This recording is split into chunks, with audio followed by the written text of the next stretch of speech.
Silent regret of the boss babe era. By 2030, nearly half of working women are going to be projected as unmarried and childless. Not because they failed, not because they're not capable, but because they followed the feminism plan that they were given. From their early 20s, many women were told the same thing. Focus on school, build a career, be independent. Relationships can wait, family can wait. You have time. We've all heard that, right? So they listened. They worked the longer hours. They delayed the dating. They passed on good men because now is just not the time. Maybe they put their relationships on hold because the success felt too urgent in the moment. Now, in your late 20s and early 30s, it works, right? You feel empowered, stable, validated, in total control. Psychology shows a shift that often happens in the late 30s, not because your ambition was wrong, not because success is bad, but because fulfillment does not follow the corporate timeline. That's when the realization hits you, and it hits you hard. I've been grinding since my early 20s. I did everything right. I have security. I'm financially stable. And I'm alone. And this is the part that doesn't really get talked about that much. Achievement gives dopamine, right? It's short term. It eventually fades, but connection creates meaning, and meaning lasts. And there's decades of research that show after basic financial stability, more money stops increasing long-term happiness. What does predict life satisfaction is close relationships, partnership, family, and a shared purpose. But biology doesn't negotiate with culture. Attachment does not wait forever, and men who want families don't pause their lives indefinitely. That's why this warning doesn't land at 30. The cost doesn't show up right away. It shows up later, and sometimes when it's too late. This is not anti-career. It is sure as hell not anti-independence, and I am not shaming women. I'm just telling the truth here, okay? You can build success. You can build wealth. You can build power. Just do not let anybody convince you that everything can be postponed without consequence, because that's not true. Some doors close to punish you. They close because time moves forward. You still have time, just not as much as you were told. The boss babe fantasy sold women the idea that domination in the workplace would automatically translate into fulfillment in life. But climbing corporate ladders doesn't replace intimacy, partnership, or peace. And now that burnout is louder than empowerment, the cracks are impossible to ignore. Breaking news, feminism isn't making it into 2026. Something has become painfully clear this year, that whilst being the best year of my career, the misogyny I face in the music industry now feels disturbingly similar to what I've experienced when I first started over 10 years ago. Some of it has been overt, some of it has been subtle, but altogether it's the most attacked and discriminated that I've felt for being a woman in a very long time. What's particularly disturbing is that for a while I really felt like things had improved. Once upon a time, I ran a record label and collective called Fem Culture. We started around 2017, and I remember how necessary it felt at the time. And eventually, as the years go by, it feels like progress is being made. I found myself thinking maybe we've genuinely contributed to making the industry feel safer and more supportive for women, non-binary, and trans people, even by a tiny bit. And the irony is that now it feels like we've just gone straight back to where I started. My experiences this year have been frightening in their variety, and what worried me the most wasn't just the content of what was said, it was the normality of it. These misogynistic remarks weren't always said with obvious malice. In many cases, they were said like in a very casual, like chill green room way, genuinely without any understanding of how harmful those things said actually were. And it's important to point out that this has shown up for me as a spectrum, from public social media misogyny to questions undermining my achievements or having to prove them to my own peers. Don't even get me started on the TikTok and Instagram comment section. The abuse I received on TikTok simply for existing as a woman in music has been horrifying and genuinely worthy of its own video, so we'll only touch on this briefly, also because it's quite raw. I had to put myself back into therapy this year to make sure that none of those attacks would actually land and affect my perception of myself and my body. Spoiler alert, they did, and they still do. My face, body, facial features, age, the size of my breasts have all been dissected to a degree that had never even crossed my mind, from suggesting that I needed to quit music because I have wrinkles, to telling me that I needed to get a nose job, to just calling me ugly in the most varied and colorful ways. I personally haven't seen any of that from my male counterparts, and I know that you haven't either. Anyway, back to what I was saying. What I was saying was that the misogyny has also shown up for me in much quieter ways, such as industry forecasts for 2026 that fail to mention a single woman as someone worthy to be noted for the coming year. And both ends of that spectrum reveal just how normalized this whole ordeal has become again. How easily people have slipped back into it, as if all the progress that we made was temporary. Because let's talk about it. People seem to have forgotten that period of activism altogether. Lineups have become noticeably less diverse, standards have slipped, things are being said and done, things that I've personally experienced this year that would have never flown 5 years ago. It feels like when given the opportunity, many people have reverted back to what is clearly more convenient or comfortable to them. And in doing so, it's exposed just how performative so much of the gender-based activism really was. It seems like the future of feminism looks a lot like the past. So I guess see you in the new year, in 2016. What's really unraveling isn't ambition. It's the illusion that you can reject traditional relationship dynamics entirely and still expect traditional relationship outcomes. Because independence, without interdependence, eventually feels isolating instead of empowering. I hate this whole toxic feminism energy, and especially when girls say, I don't care if I'm alone for the rest of my life. You really don't care being alone in your 40s or 50s with just your dog and no dick? That's crazy. The frustration isn't about success, it's about imbalance. Women were told they could have it all without trade-offs, but reality always charges interest. And now the emotional bill is due. It's crazy to me that nowadays, societally, some problems have gotten so big that people are creating the problem within the problem. Like, we're getting to a point where the feminists, I don't mean feminists as a dirty word, I just mean like people who identify as feminists, are using misogyny to combat misogyny. Like, how will you ever win with that tactic? Like, I saw this video on my main account, like basically this dude, he was like, oh, you know, men don't stand up to other men because they're afraid of getting beaten up. And like, basically, you know, all the comments are like, oh yeah, these men, they're scared, da da da da. I'm like, bro, that's literally toxic masculinity. Like, you're literally making fun of men for being scared of being beaten up by other men. And the thing is, there are actual good feminist arguments to be made, but it's like we're so deep inside of the patriarchy, inside of misogyny, that people can't make them without being misogynistic themselves. It's like they're responding to overt misogyny, and they feel like their response has to be so strong, they then use other, I was about to say covert misogyny, but no, other overt misogyny. But at the same time, I'm like, I don't see how you can make videos like that and not understand what you're doing. And it's like, truly, how is feminism ever going to win if I can always point out the misogyny within what you're doing? And that's looking how I feel about misandry too. You understand, bro?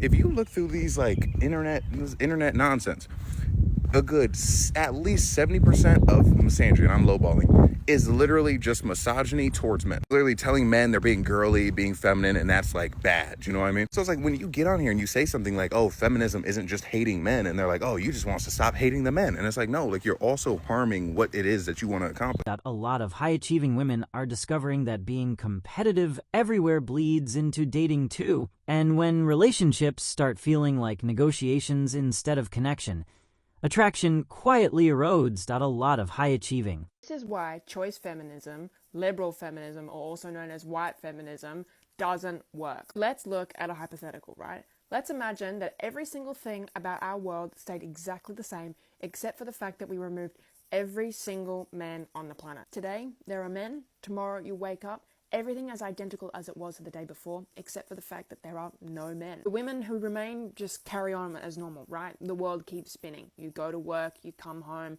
you cook your food, you go to bed, etc. You live the daily life that you probably currently do.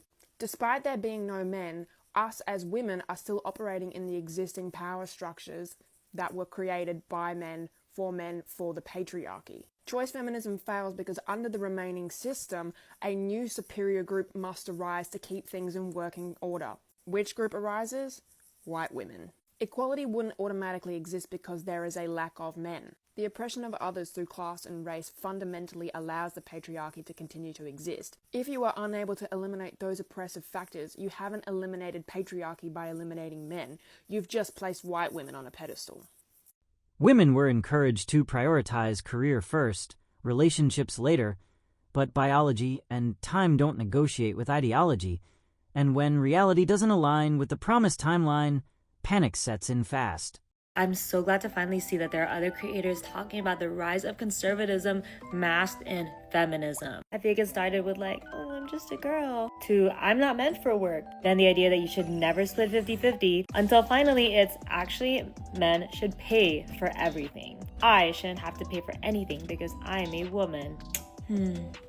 And if you disagree on this platform, you are called a pick-me. You are a pick-me if you make any financial contribution, even though you both have a job, you both are the same age, and you're in the same tax bracket. You are now a pick-me when you buy your man that you love gifts or dinner. Now it's feminist to have a man pay for your bills. And that's anti-feminist if you advocate for women working. I just think it's so insidious because this idea I never grew up with. The TV shows I would watch always focused on strong women. Men were love interests, but they were never your lifeline. When I was growing up, it was like hashtag girl boss, who run the world, girls. And both of my parents are professionals. I was just never raised with the idea that, yeah, when you grow up, you should find a man to pay for you. When I was growing up, I was excited to start working. I was excited to build my career. I was excited to have my own money, buy whatever I want for myself, and just be fully financially independent. And I do believe that every girl, every woman should aspire to be that. Never really grow up with aspirations of, I'm gonna go find a man and aspire to be a stay-at-home girlfriend, stay-at-home mom. And I just believe that this type of thinking puts so much strain and expectation on relationships because now there's a monetary value to love. If you love me, you have to pay for me. People genuinely forget love is an investment. It no longer is just a business deal as it used to be. And I just think it is unfortunate and delusional that people here are pushing the idea that you are entitled to someone else's income because of your gender. I cannot wrap my head around how that is supposed to be feminist. But saying that women should work and have their own financial freedom is pick me? Anyway, this video is getting too long, but girls, working within normal limits can be good for you. A little stress and a little challenge can be good for you. Having financial freedom is definitely good for you. Your partner should add to your life, and if they're in a similar situation as you financially, they are figuring it out too. Invest your money, invest in yourself, and do not wait for anybody to take care of you, because someone that's taking care of you right now might not be around to do it one day. And no, you are not a feminist just because you convinced a man to pay for your bills. The boss babe era glorified hyperindependence, but hyperindependence often means hyperresponsibility. And carrying everything alone stops feeling empowering once exhaustion becomes your baseline. The fifth wave of feminism is here, and it's going to change the world as we know it. My prediction, this is going to be a counter movement to the fourth wave, where women start embracing their femininity instead of tearing down masculinity. Cool, women have joined men in the workforce, but now they've realized that they've lost sight of the things that actually make them strong women, like their warmth, their love, and their ability to nurture the people in their lives. They're realizing that they're now in debt to sexual liberation and hookup culture. It ruined them, and now they're realizing that competing with men resulted in no fulfillment whatsoever. They just serve their male boss instead of the man in their home. All for what? 12 weeks of paid maternity leave? Yeah, you could keep that. Feminism destroyed the traditional family and the natural dynamics between men and women. And now women are waking up. We're going to see a fifth wave, and the women that lead it will be the ones that recognize masculinity maintains society, while femininity maintains life. Welcome to the fifth wave, my guys. Hello, my name is Joy, and I woke up choosing violence this morning because I would like to debunk and explain why feminism is a crock of shit. I can already see the comments of me getting called a pick-me girl for this, so let's just get into it. Number 1, hookup culture getting disguised as empowerment. The sexual liberation of random hookup culture completely goes against female biology because of how we emotionally bond through oxytocin. Hooking up with random people is not empowerment. It's disgusting. And the fact that feminism tells women that they will be liberated after that is an absolute lie. You're not going to feel liberated. You're going to feel like a slut.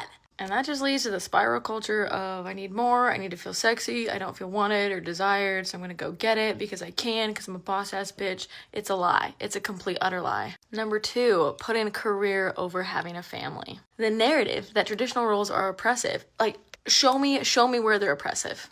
Other than maybe the Amish and the people in Utah. What are they called again? Mormons, that's what it is. You can climb the corporate ladder all you want, but true long-term satisfaction in your life comes from strong relationships where people actually care and love you for who you are, having a sense of community, and raising a family. This pressure that women have to have it all and be that boss woman in the corporate world, it leaves them burned out, okay? Those are the chicks that are walking around 45 that are fat and overweight with their hormones out of whack that look like they are just stressed beyond belief because they've been chasing a lie someone told them would make them feel fulfilled, and it just doesn't.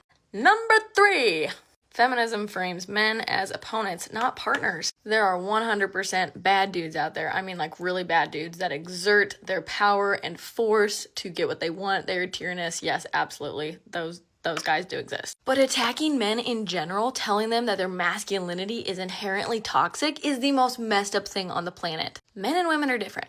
Our bodies are different. Our hormones are different. Our brains are different. We are just different. We can be equal, but we can acknowledge our differences and understand that the yin and yang between the sexes is not the problem. It's a good thing.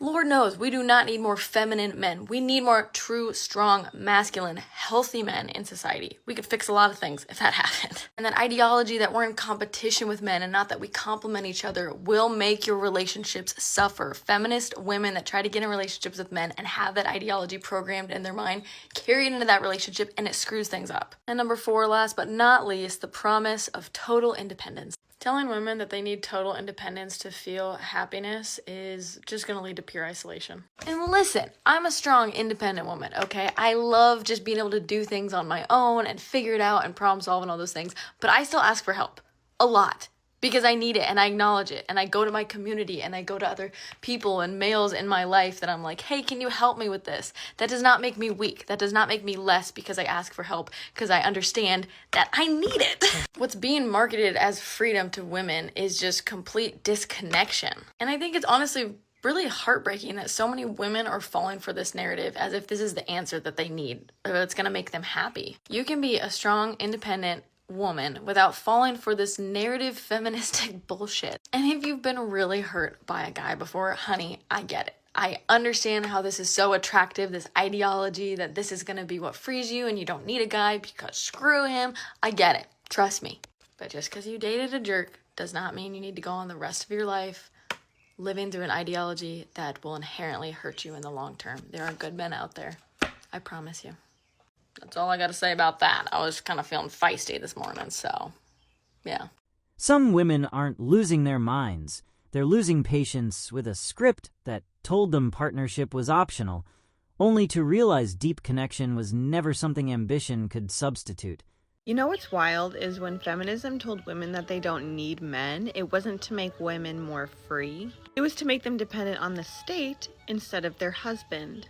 Think about it for a second. Before the 1960s, family was the safety net. If something went wrong, you had a husband, a father, a brother, a community, a church, a safety net. The people took care of each other. They cared about each other. Then came no-fault divorce in 1969. Suddenly, marriage wasn't a covenant. It was a contract that you could walk away from. Okay, and get this. And when the family started falling apart, who stepped in? The government. Welfare replaced the husband, the system replaced the father, and schools, they replaced the home. Women were told that this is freedom, that being alone, raising kids by yourself, and relying on checks from the government made you strong. But what it really did was break the structure that once protected us. It separated women from men from their families, and children from both. The state became the new husband that offers no love, no legacy, no protection, just control, dependency, and paperwork. And now, generations later, you have women exhausted, men disengaged, and children who grow up not knowing what family feels like. That wasn't progress, that was replacement. The cultural shift sold empowerment as power over, not power with. And now that men are stepping back instead of stepping up, the imbalance is exposing itself. Feminism is not the issue, but what it's turned into is. The original fight was for equality, votes, jobs, and just mutual respect. But somewhere along the way, equality morphed into superiority. Now, women are told, you don't need a man. Depending on him, it makes you weak. Be soft and nurturing, that's betrayal.